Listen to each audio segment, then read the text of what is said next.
Assalamualaikum warahmatullahi wabarakatuh. Perkenalkan, kami dari kelompok 2. Saya Wuri Harifatul Azza dengan digit NIM terakhir 026. Perkenalkan, nama saya Fatimah Azharo dengan digit terakhir 032. Saya Salonisa Dini Pratiwi dengan 3 digit terakhir 029. Saya Muhammad Jidan Al-Fatih, NIM digit terakhir 030. Saya Raihan Arwan Mahendra dengan digit terakhir 031. Saya Devana Khairinisa Foliyah dengan 3 NIM digit terakhir 024. Di sini kami ingin menampilkan video hasil observasi kami terkait nilai-nilai filsafat pendidikan dalam etika kepemimpinan di SMA Negeri 2 Wates. Kepemimpinan pendidikan, khususnya yang diemban oleh seorang kepala sekolah, memegang peran sentral dalam menentukan mutu serta arah perkembangan suatu institusi pendidikan. Jika kepala sekolah gagal bersikap etis, hal itu dapat merusak kepercayaan, menghambat kemajuan dan tujuan pendidikan sulit dicapai. Singkatnya, etika adalah fondasi agar sekolah bisa berjalan dengan baik, adil, dan mencapai tujuannya. Video ini bertujuan untuk menganalisis secara mendalam nilai kebenaran, nilai keadilan, nilai tanggung jawab, dan nilai kepemimpinan yang bersumber dari filsafat pendidikan yang dapat diimplementasikan oleh kepala sekolah dalam harian. Selamat menyaksikan.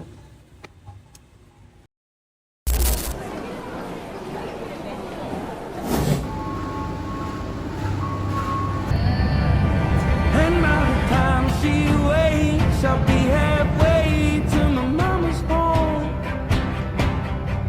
It just dawned on me, life is as fleeting as a passing dawn.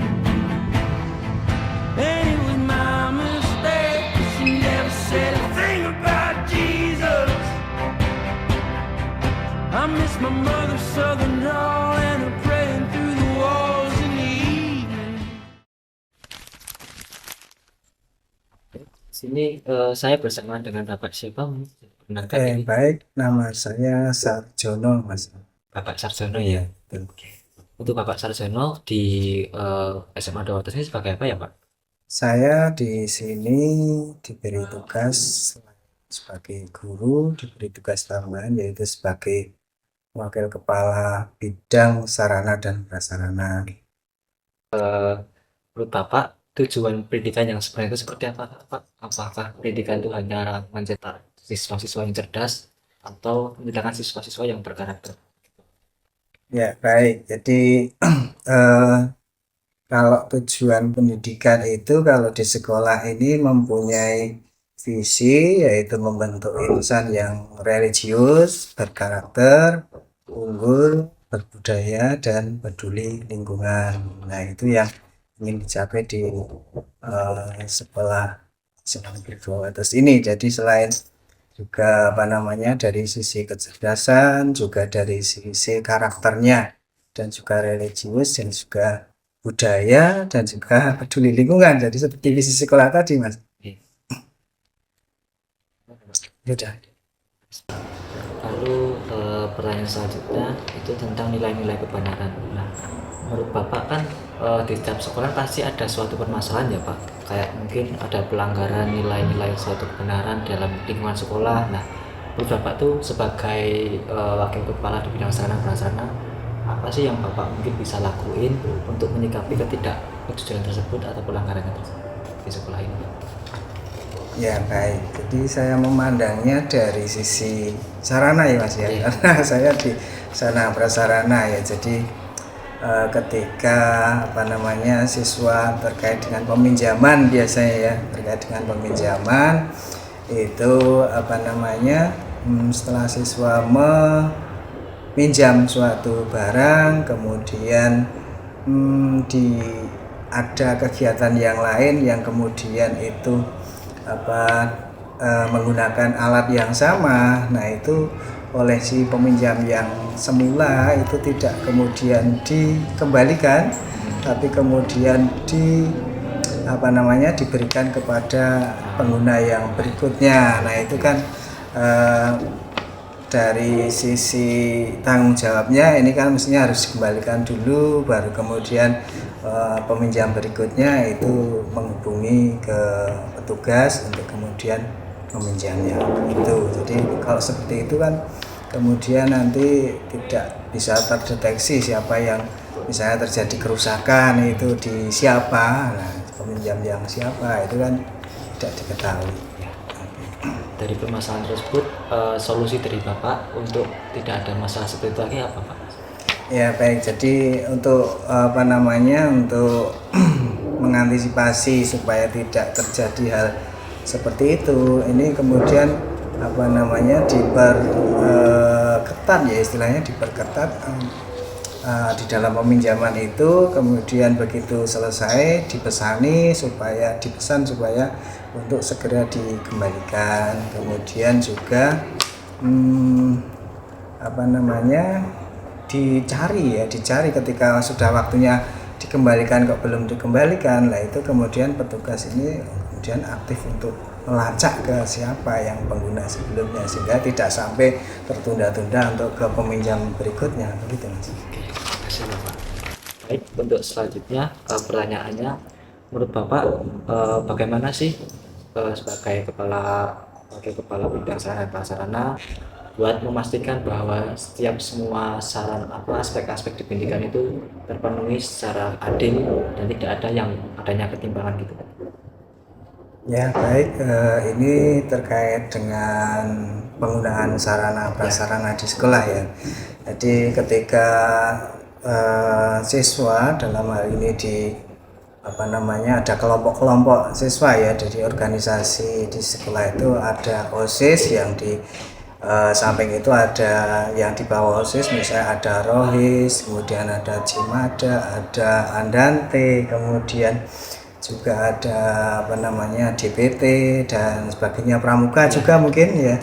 Jadi di sini di dalam minta untuk pelayanan peminjaman alat atau penggunaan alat-alat. Nah ini ya terlebih dahulu harus mengajukan surat permohonan ke sekolah. Yang ini diketahui oleh pengurus dari organisasi tersebut ya. Kemudian ada pembimbing juga, jadi setiap organisasi, setiap kegiatan itu kan ada pembimbingnya juga. Jadi itu di situ guru pembimbingnya ataupun wakil kesiswaan di situ mengetahui, jadi harus tahu kegiatannya, kemudian nanti baru disetujui apa tidak oleh wakil kepala bidang sarana, begitu Mas. Oke, terima kasih Bapak. Lalu untuk sekarang ini Bapak masih mengajar di kelas? Masih mengajar 12 jam ya, karena memang tuntutan atau aturannya seperti itu. Jadi guru itu mengajar, kemudian ada tugas tambahan. Kalau tugas tambahannya itu diakui ya nanti mengajarnya minimal 12 itu minimalnya, bisa lebih tapi kalau kurang nggak boleh begitu.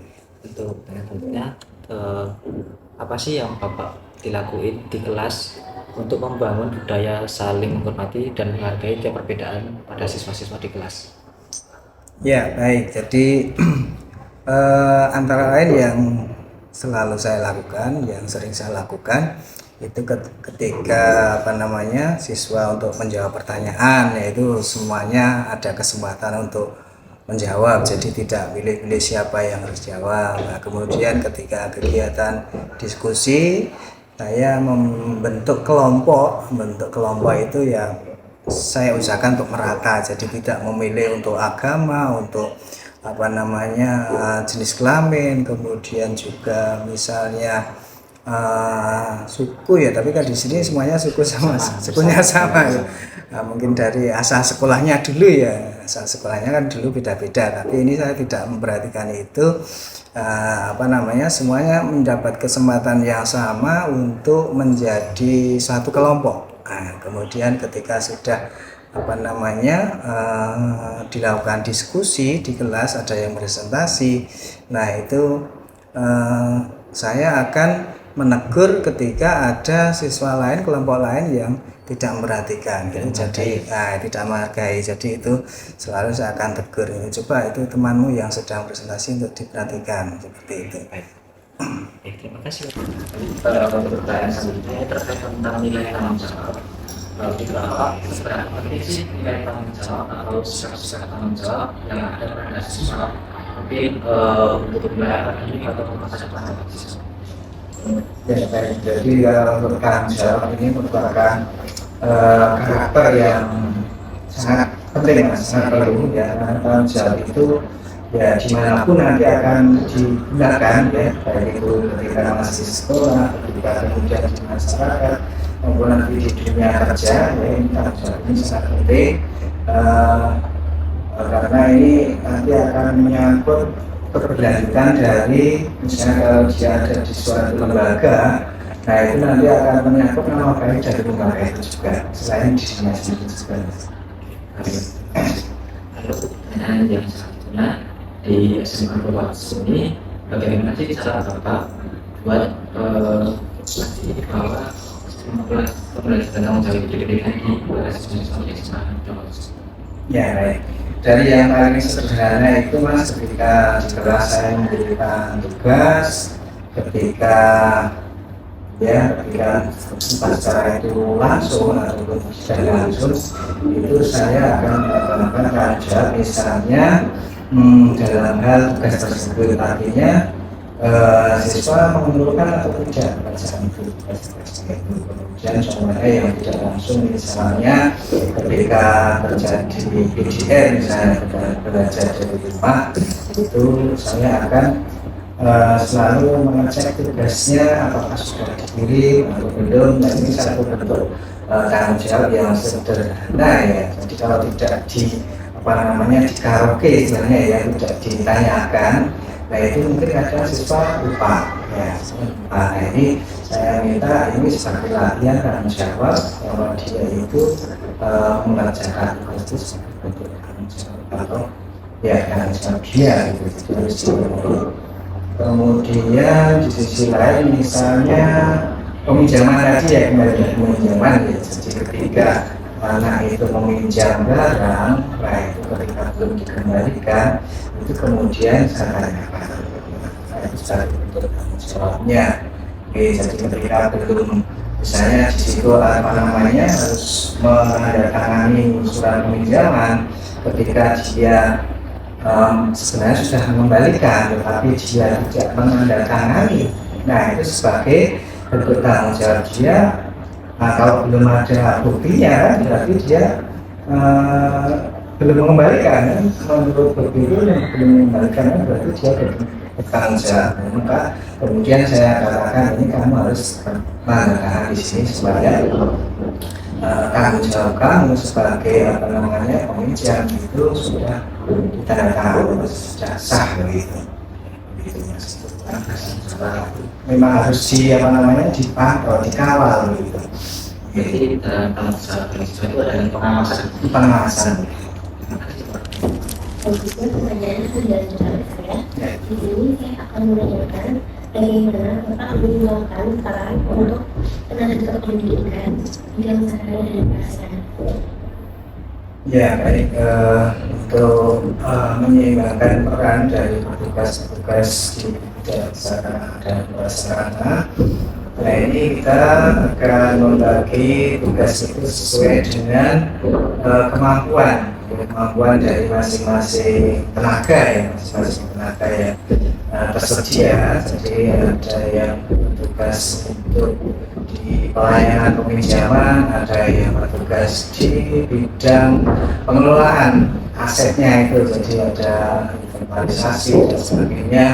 Nah itu kita dibagi tugas itu sesuai dengan bidangnya masing-masing.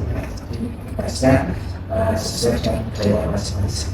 Itu akan ada pembagian seperti itu.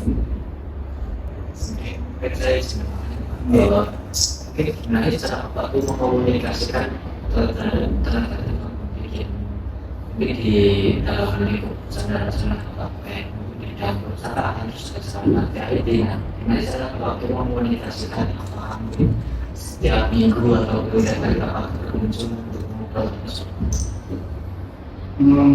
Baik, jadi untuk terkait dengan pembagian tugas itu kita ada koordinasi ya Mas, ada koordinasi itu biasanya di setiap bulan ya. Setiap koordinasinya itu ada permasalahan apa di sana, kemudian nanti akan kita evaluasi, kita cari solusinya yang terbaik bagaimana. Setelah ada diskusi, ada dialog dari beberapa tugas yang di sana itu nanti kita diskusikan bagaimana untuk langkah selanjutnya.